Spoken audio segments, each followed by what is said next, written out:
तुम्हारा अन्नदाता, पग पग पर है संग तुम्हारे अन्नदाता। लहू किसानों का बन के पसीना सींचता है धरती का सीना। मेहनत का तेरी हक दिलवाने, नई तकनीक नई खोज बताने। पशुधन को गुणवान बनाना, पौध सुरक्षा को सिखलाना, खेती के सब गुर समझाने, भारत का सरताज बनाने। आठों पहर है संग तुम्हारे अन्नदाता, अन्नदाता। नमस्कार, मैं अनुराधा तंवर आप सभी दर्शकों का अन्नदाता कार्यक्रम में स्वागत करती हूं। हर रोज की तरह कार्यक्रम में हम लेकर आते हैं खेती बाड़ी से जुड़ी हुई बहुत सी लाभकारी जानकारियां। तो चलिए सबसे पहले देखते हैं क्या है विशेष आपके लिए आज के कार्यक्रम में।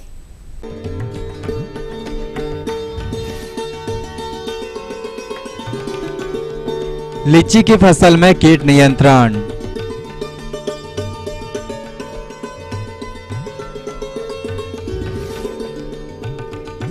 तरबूज एवं खरबूज की वैज्ञानिक खेती।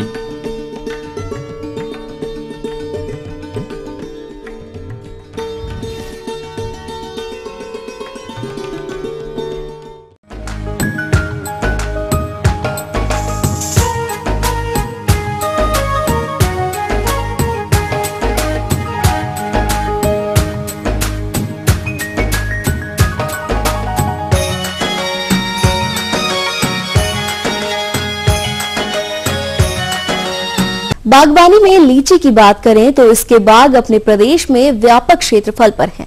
इन बागों से आने वाले समय में अधिक फलन प्राप्त करने के लिए इस समय फल वृक्षों को कीटों से बचाना आवश्यक है, क्योंकि इस समय बाग में माइट व छाल भक्षक कीटों का प्रकोप अधिक होता है, जो काफी क्षति करते हैं। तो मिलते हैं ऐसे ही समस्या से परेशान जिला कटिहार के एक कृषक से। अतः वर्तमान में लीची बाग को इन हानिकारक कीटों से कैसे बचाएं, और इस विषय में जानकारी देने के लिए हमारे बीच उपस्थित हैं जिला पूर्णिया के एक सेवानिवृत्त विषय विशेषज्ञ डॉक्टर आर्यन शर्मा। ये जो लीची का गाछ है, इसमें ये क्या हो गया है, चपत्ती के दाने की तरह, और इसको हटा के देखते हैं तो छेदा नजर आता है। जब नीचे रहता है तो डल्ली टूट जाता है। तो इसका क्या उपाय है ये मैं जानना चाहता हूँ। किसान भाइयों, अभी मौसम बसंत का आ गया है और इस समय आम और लीची दोनों में मंजर निकलने की प्रक्रिया प्रारंभ हो जाती है। लेकिन इस वृक्ष में हमारे कृषक बंधु कीड़ों से, माइट से और विभिन्न प्रकार के रोगों से भी लड़ते रहते हैं। तो इस समय मंजर निकलने के समय या उसके पहले भी एक माइट, जिसे मकड़ी कहते हैं, लीची माइट कहते हैं, प्रकोप होता है। बरसात से ही यह प्रकोप शुरू हो जाता है और अंत तक इसका प्रकोप होते रहता है। इसका लक्षण यह है कि लीची के पत्ती में out growth, velvety out growth, मखमल की तरह आउट ग्रोथ हो जाता है उसमें, और उसका रंग जो है तांबे की तरह कत्थई रंग का हो जाता है। पत्तियां मुड़ जाती है, सिकुड़ जाती हैं, उसका सरफेस एरिया कम हो जाता है।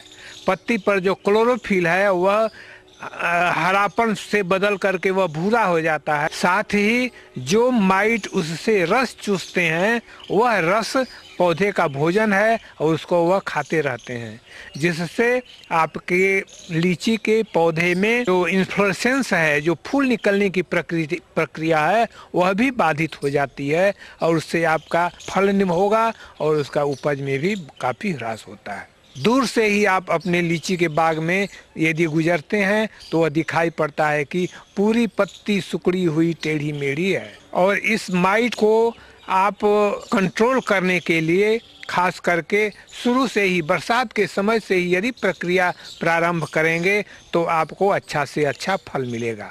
सबसे पहले है कि जितनी पत्तियां आक्रांत हैं उनको किसी विधि से तोड़ करके इकट्ठा करके उसको जमीन के अंदर गड्ढा खोद के उसको गाड़ दें। इसके बाद वृक्ष पर कोई भी पार्टीसाइड या एक्रेसाइड उसका छिड़काव करें। इसमें दो तरह का एक्रेसाइड है, एक है रासायनिक और दूसरा है जैविक। जैविक खास करके उस समय जब इंफ्लोरेसेंस या फूल निकल रहा है, उसमें फल लग चुका है और उस समय आपको लीची माइट का कंट्रोल करना है। उसमें है ओ माइट करके एक ग्रीन प्लैनेट बायो प्रोडक्ट्स का जो हर्बल बेस और जैविक बेस्ड एक्रेसाइड है। रासायनिक में आप जो पुरानी है बीना पेक्रिल अथवा डाइकोफोल उसका 3 ml प्रति लीटर पानी में घोल के और उसमें कोई भी स्टिकर जो उस पर चिपकाता है उसको मिला करके छिड़काव करें, क्योंकि लीची की पत्ती बड़ी चिकनी होती है और उस पर स्प्रे सॉल्यूशन टिकता नहीं है। दूसरा एक है इसमें कि लीची के तने में तना छेदक लगता है। तना छेदक आप देखे होइएगा कि आम में भी, लीची में, अमरूद में भी, आंवला में, सब में लगता है, लेकिन लीची में जो तना छेदक लगता है वह बहुत विध्वंसकारी होता है, जिससे उसके उपज में काफ़ी ह्रास होता है। यह पिल्लू है, कैटरपिलर है, जो तने में शुरुआती दौर में ऊपर से इसके बार्क को खरोच करके खाते हुए बढ़ता है, जिससे वहाँ पर उसका विष्ठा या एक जाली की तरह लटका हुआ दिखाई पड़ेगा। अंत में जब इसका माउथ पार्ट बहुत मजबूत हो जाता है तब वह तने में छेद करके अंदर प्रवेश कर जाता है। अंदर प्रवेश करने के बाद वह अंदर ही अंदर ऊपर या नीचे जा करके पौधे को काट करके खाता है, उसके पीठ को नुकसान करता है, जिससे फल जो आना चाहिए उसका वह नहीं आ पाता है। यह जो कीट है इसको बहुत ही आसान तरीका है। सबसे पहला है कि इसको जहाँ उसका बिस्टा लटका हुआ है उसको किसी बोड़ा वगैरह से साफ करके और छेद जहाँ दिखाई पड़े उस छेद को उसके बिस्टे जो भुरभुरी लकड़ी की तरह रहता है उसको निकाल करके जहाँ तक कड़ा तार जाए उससे उसको आप खोजिए। यदि नहीं मिल जाता है तो वहीं पर वह क्रश करके मर जाएगा, और यदि नहीं मिलता है तो उसको साफ करके और पेट्रोल में रुई को भिगो करके उसी तार से अंदर प्रवेश करा करके और उसके मुंह को गीली मिट्टी से बंद कर देंगे। दूसरा एक तरीका है कि उसको आप जो सेल्फास की टिकिया है उसको भी 4 भाग में डाल करके उसको भी उसमें घुसेड़ करके या गीली मिट्टी से बंद कर देंगे। या डाइक्लोरभॉस दवा है उसको भी रुई में लपेट करके उसके अंदर घुसा करके और उसको गीली मिट्टी से बंद कर देंगे।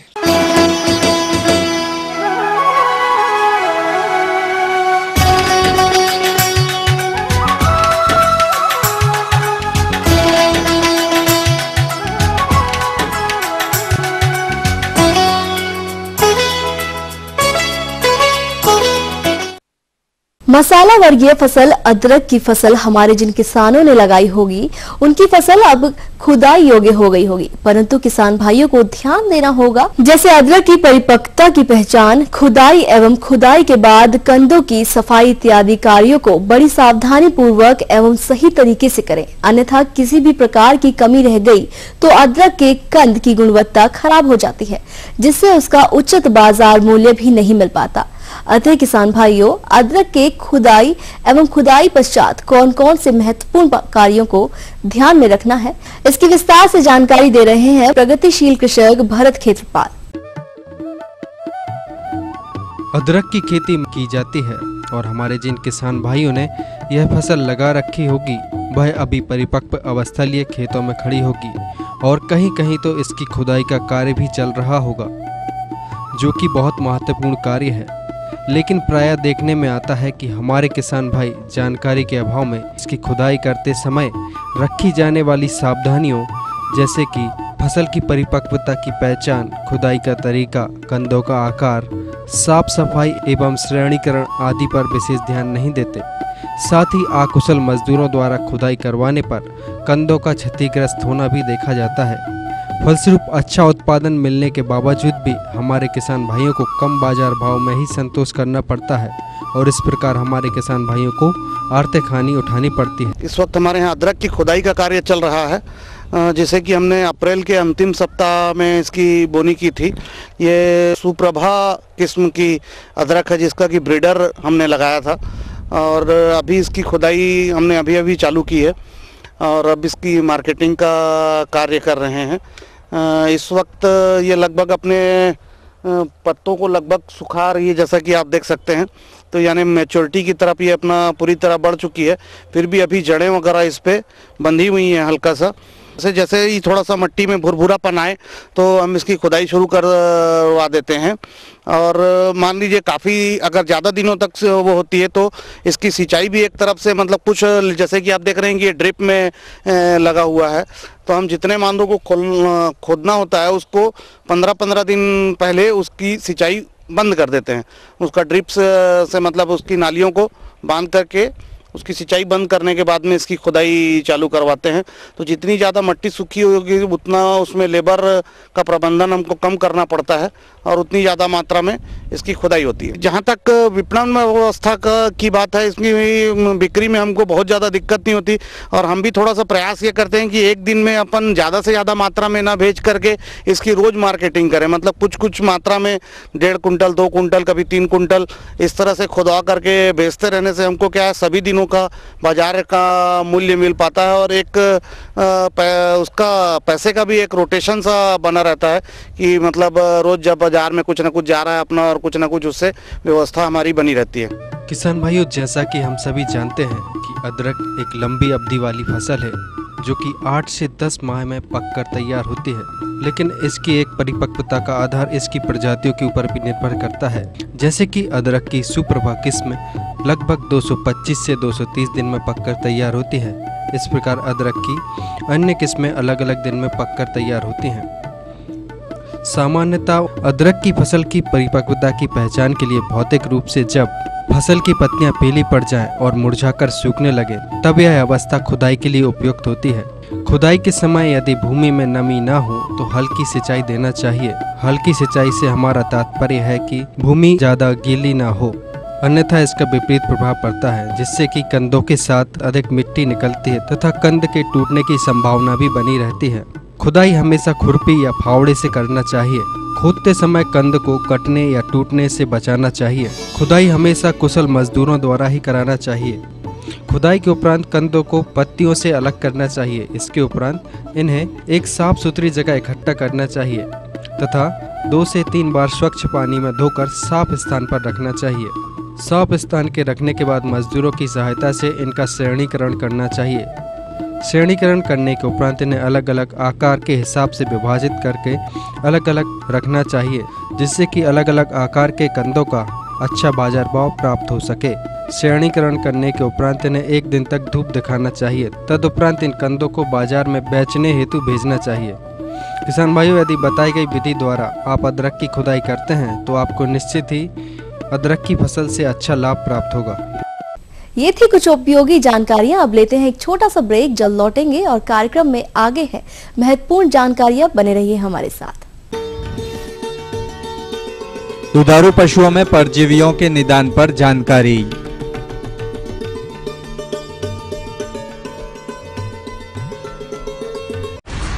ये नहीं है कोई परियों की दास्तां, ना ही सास बहू की है ये कहानी। ये दास्तां है सच्ची वारदातों की, दिल दहला देने वाले अपराधों की। करेंगे हम पर्दाफाश ऐसे वाकयात का, दास्ताने जुर्म।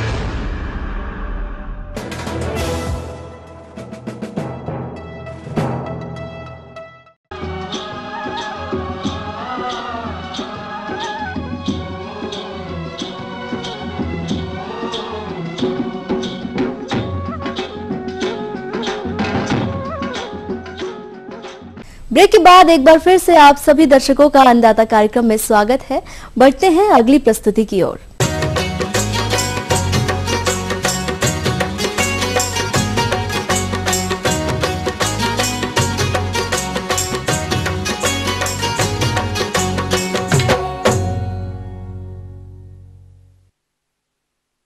हमारे प्रदेश में जिन किसानों के पास सिंचाई की व्यवस्था होती है वो कद्दू वर्गीय फसलों के अंतर्गत तरबूज एवं खरबूज की खेती करके अच्छा लाभ प्राप्त करते हैं, लेकिन कुछ किसान इसकी खेती वैज्ञानिक तरीके से नहीं करते हैं, जिस कारण उन्हें वो लाभ नहीं मिल पाता जितना मिलना चाहिए।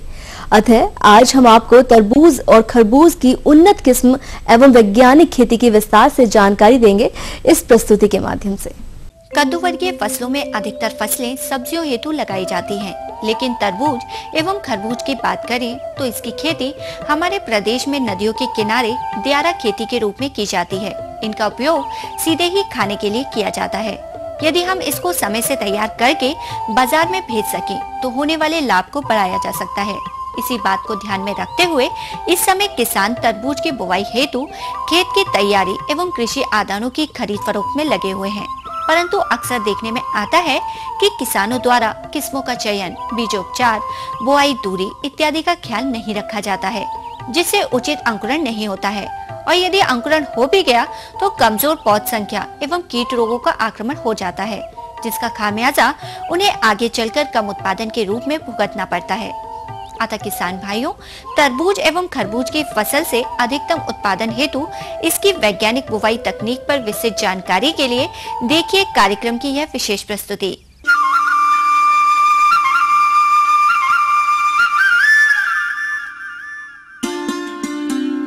किसान भाइयों, इसके अंतर्गत सबसे पहले बात करते हैं भूमि तथा भूमि तैयारी की। तरबूज एवं खरबूज के लिए उचित जल निकास वाली बलुई दोमट मृदा सर्वोत्तम है। मृदा का पीएच मान 6 से 7 तक होना चाहिए। अधिकतर नदियों के कछार में इन फसलों की खेती की जाती है। सामान्यतः तरबूज एवं खरबूज को गड्ढों में लगाया जाता है। गड्ढे बनाने से पूर्व खेत में 2 बार हल एवं 2 बार बखर या डिस्क हैरो चलाकर भूमि को अच्छी तरह भूर-भूरी बना लेना चाहिए। किसान भाइयों, आइए चर्चा करते हैं खाद एवं उर्वरक की। तरबूज एवं खरबूज के लिए 250 से 300 कुंटल गोबर की खाद या कंपोस्ट, 60 से 70 किलोग्राम नाइट्रोजन, 50 किलोग्राम फास्फोरस एवं 50 किलोग्राम पोटाश 1 हेक्टेयर क्षेत्र के लिए आवश्यक होता है।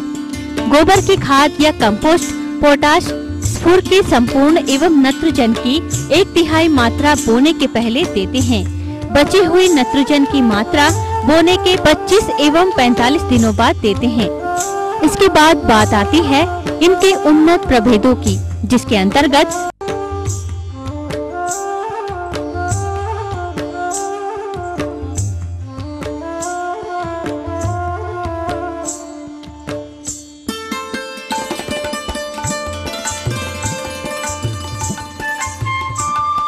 लेकिन बुआई से पूर्व बीजों को थायरम 2 से 3 ग्राम प्रति किलोग्राम की दर से उपचारित अवश्य करें।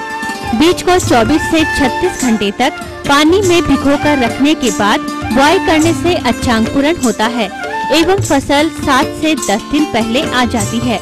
इसकी बुआई दिसंबर से मार्च तक बोया जा सकता है, किंतु मध्य फरवरी का समय सर्वोत्तम रहता है।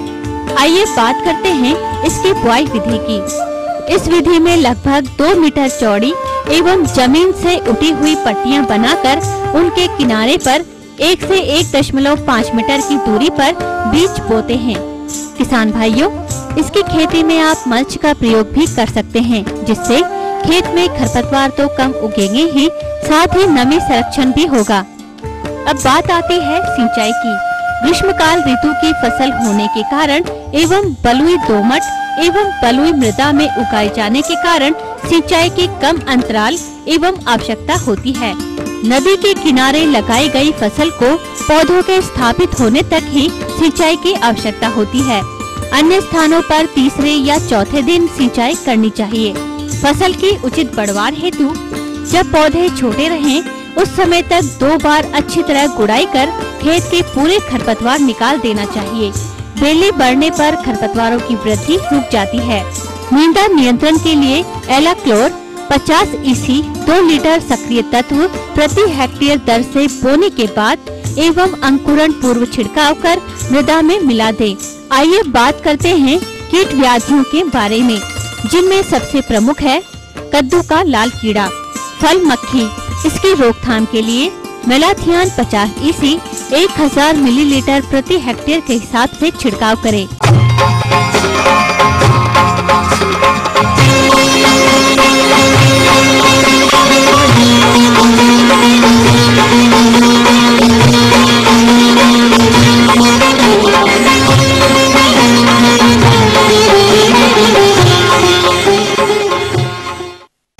कहावत है कि अगर कृषि किसान का जीवन है तो पशु उसका धन है और पशुपालन से अधिक लाभ लेने के लिए जरूरी है कि दुधारू पशु हमेशा स्वस्थ एवं निरोग रहें। लेकिन देखने को मिलता है कि अधिकतर पशुपालक पशुओं के साफ सफाई पर विशेष ध्यान नहीं देते, जिसके कारण बाह्य एवं आंतरिक परजीवियों का प्रकोप पशुओं के शरीर के बाहर एवं अंदर हो जाता है, जो उनका खून चूस कर कमजोर कर देते हैं। साथ ही साथ विभिन्न प्रकार के संक्रामक रोगों को फैलाने का भी काम करते हैं, जिससे पशुओं की मृत्यु हो जाती है। अतः इन परजीवियों से पशुओं को कैसे बचाए, इसकी जानकारी दे रहे हैं चंद्रशेखर आजाद कृषि एवं प्रौद्योगिकी विश्वविद्यालय कानपुर के पशु विशेषज्ञ डॉक्टर रामजी गुप्ता। किसान भाइयों, ये दो तरह के परजीवी होते हैं, एक अंतः परजीवी और एक बाह्य परजीवी।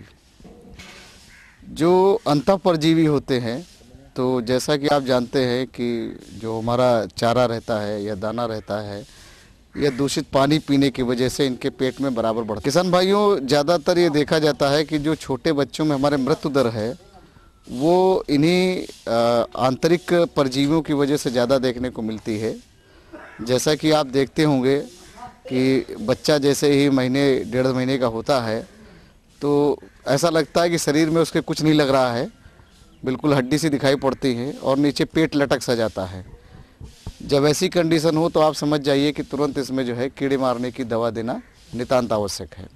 तो इसके लिए किसान भाइयों एल्बेंडाजॉल नाम की एक दवा आती है और ये बच्चे जो है पैदा होने के आप तकरीबन जो है 1.5 महीने बाद इसको दे सकते हैं और फिर इसके बाद 3 महीने बाद पुनः इसको आप रिपीट कर दें।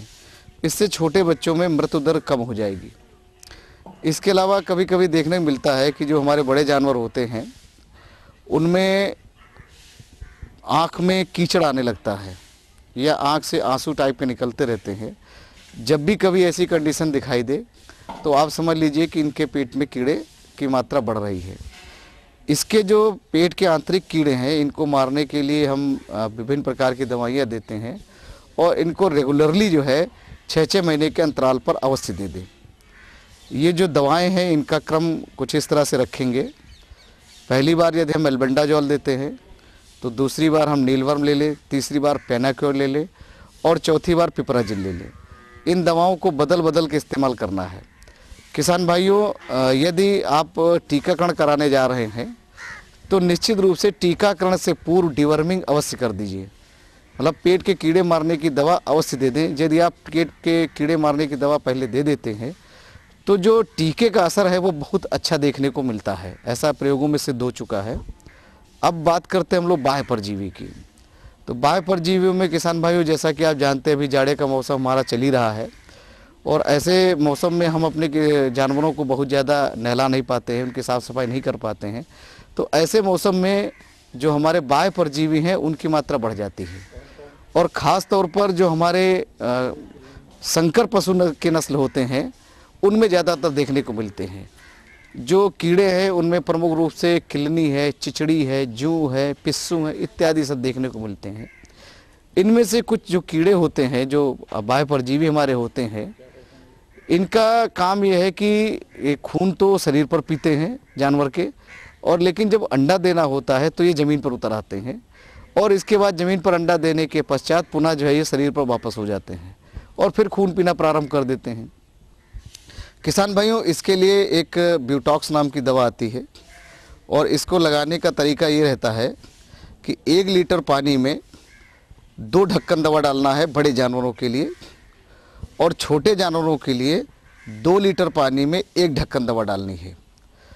इस रेशियो में मिला करके आप एक कपड़े से उनके शरीर को अच्छे से भिगो दीजिए, मुंह पर उनके मुसिक्का बांध दीजिए जिससे वो शरीर को चाटने न पाएँ और दूर उनको धूप में बांध दीजिए। जैसे जैसे ये दवा सूखती जाएगी वैसे वैसे किलनी और चिचड़ी झड़ के मर करके झड़ जाएंगी। किसान भाइयों, फिर ये देखा जाता है कि 4 से 8 दिन बाद पुनः जो है ये किलनी चिचड़ी पुनः प्रकट हो जाती हैं। तो इसका रीज़न ऐसा होता है, जैसे मैंने अभी पहले बताया आपको, कि ये खून तो शरीर पर पीती हैं लेकिन जो अंडे हैं वो ज़मीन पर देते हैं और इसकी वजह से ये चक्र बराबर चलता रहता है। तो ज़रूरत है कि चक्र को तोड़ा जाए और चक्र तोड़ने के लिए ज़रूरी सी बात है कि जहाँ पर आप अपने जानवरों को बांधते हैं तो जिस जगह पर आपने ईंटें लगा रखे उसके बाद जहाँ पर भी कच्चा स्थान है उस स्थान को थोड़ा सा जो है 5 से 6 सेंटीमीटर की गहराई में गुड़ाई कर दीजिए और गुड़ाई करने के बाद उसमें गैमेक्सिन धूल या जो दवा हमारी बच गई है ब्यूटाक्सी उसको अच्छी तरह से तर कर देते हैं, जिससे उस मिट्टी में रहने वाले कीड़े, अंडे और किसी तरह की भी जो पनप रहे परजीवी हैं वो सब समाप्त हो जाते हैं।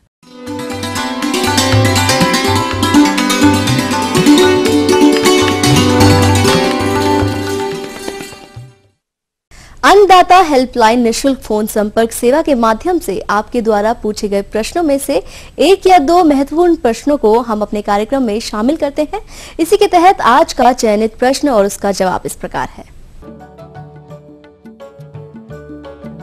पूर्णिया के कृषक भगवान सिंह ने अन्नदाता निशुल्क फोन संपर्क सेवा के माध्यम से गेंदा की पौधशाला तैयार करने की तकनीक पर जानकारी चाहिए है। तो भगवान सिंह जी, आपकी जानकारी हेतु प्रस्तुत है अन्नदाता कार्यक्रम का यह अंश। में 2 तरह के गेंदा फूल पाए जाते हैं, एक अफ्रीकन मैरीगोल्ड, दूसरा फ्रेंच मैरीगोल्ड। अफ्रीकन मैरीगोल्ड के फूल बड़े होते हैं, पौधे बड़े होते हैं। फ्रेंच मैरीगोल्ड के पौधे छोटे और फूल भी छोटे होते हैं। ये 2 तरह के तरह पाया जाता है फ्रेंच मैरीगोल्ड, जिसमें कि पीला भी होता है, लाल भी होता है और इन दोनों से मिश्रित रंग वाला भी मिलता है, जिसको स्कारलेट टाइप के बोलते हैं, फूल प्राप्त होते हैं और इनसे हम साल भर प्राप्त कर सकते हैं। जो प्रचलित प्रजातियां हैं वो है अपोलो, मूनसेट, मेरिनार, आपका एस्टेक, स्पेस एज, यह है अफ्रीकन प्रजातियां। दूसरी है आपका टीना, बोटीना, जिप्सी डांसर, गोल्डन बॉयज़, ये जो है फ्रेंच प्रजाति की प्रजातियां हैं। इंडियन जो है भारतीय प्रजाति है, एक है पूसा नारंगी, दूसरा है पूसा बसंती, जो कि भारतीय कृषि अनुसंधान परिषद पूसा द्वारा विकसित की गई है। इनको आप लाएं और अच्छी प्रजातियों का ही हमको खेती करना चाहिए। किसान भाइयों, अगर इनकी नर्सरी हमको तैयार करनी है 1 हेक्टेयर के लिए, तो 1 हेक्टेयर के लिए आप 10 मीटर लंबी, 1 मीटर चौड़ी और 15 सेंटीमीटर ऊंचाई के 20 क्यारियाँ बनाकर इनको हम बोएं। बोने से पहले जो क्यारियाँ हम तैयार करेंगे उसमें अच्छी सड़ी गली गोबर की खाद और उसमें बालू मिलाकर थोड़ा सा उसको करते हैं। और यदि हमको मालूम है कि इसमें रोग बहुत ज़्यादा लगते हैं इस मिट्टी में, तो हम उसको फॉर्मल्डिहाइड से ट्रीटमेंट कर लेते हैं। इसमें क्या है कि 100 लीटर पानी में 10 ml फॉर्मल्डिहाइड दवा जो है उसका प्रयोग करके उसको पॉलीथीन से ढक देते हैं 4-5 दिन के लिए। 4-5 दिन के बाद इसको हम फिर खोल के इसको खुले हवा में छोड़ देते हैं और उसका हम गुड़ाई करके इसके अंदर से जो गैस को निकालने की कोशिश कर देते हैं, जिससे गैस निकल जाती है। तो फिर इस पर हम बिजाई करते हैं। बिजाई के लिए हमको अगर पौध गलन की समस्या हमारे क्षेत्र में ज़्यादा आती है तो हम इसको बावेस्टिन से इसका ट्रीटमेंट करके तब इसका हम बीज शोधन करें। बीज शोधन के लिए कम से कम 2 ग्राम पर केजी के हिसाब से दवा का प्रयोग कर इनको हम बोएं। बीजों को कतारों में बोकर ऊपर से पत्ती की छनी हुई सड़ी खाद से ढक देते हैं। जब तक बीज जमना शुरू न कर दे, हजारे से ही पानी देना चाहिए। कम से कम 1 महीना पुरानी जो नर्सरी हो उसी को हम प्रयोग करें पौधरोपण कार्य हेतु। हमें उम्मीद करते हैं कि आज का कार्यक्रम आप सभी दर्शकों के लिए उपयोगी रहा होगा।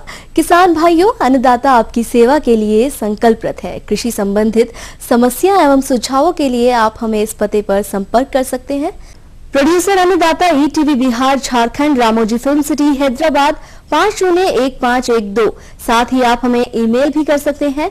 हमारा ईमेल ID है annadatabihar@etv.co.in।